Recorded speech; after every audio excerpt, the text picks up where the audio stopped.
today starts a landmark trial that will be a referendum on how far America has come in its quest for equality and justice for all. It will be prima facie evidence, this trial of Derek Chauvin regarding the killing of George Floyd on May 25th, 2020, right here in Minneapolis.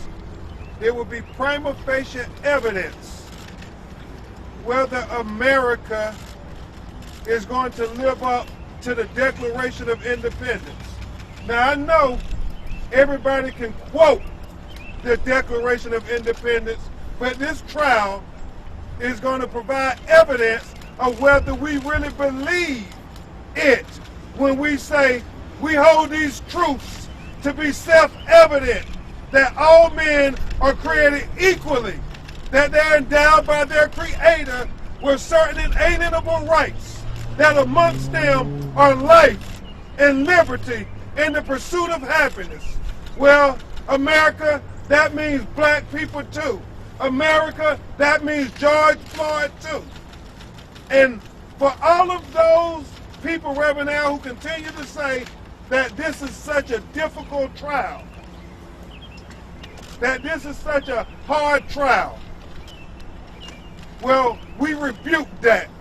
Listen. Because we know if George Floyd was a white American citizen and he suffered this painful, torturous death with a police officer knee on his neck, nobody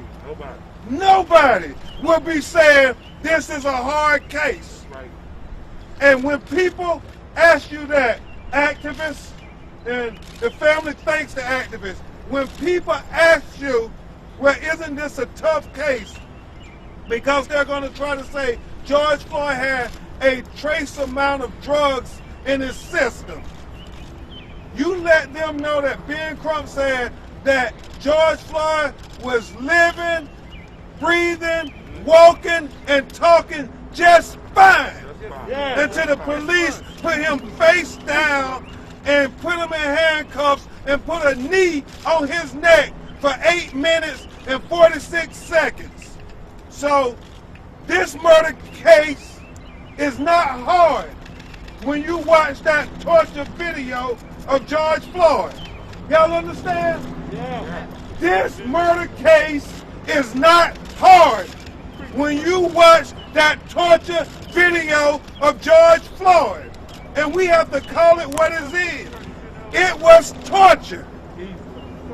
Even under the Geneva Convention definition, this was torture.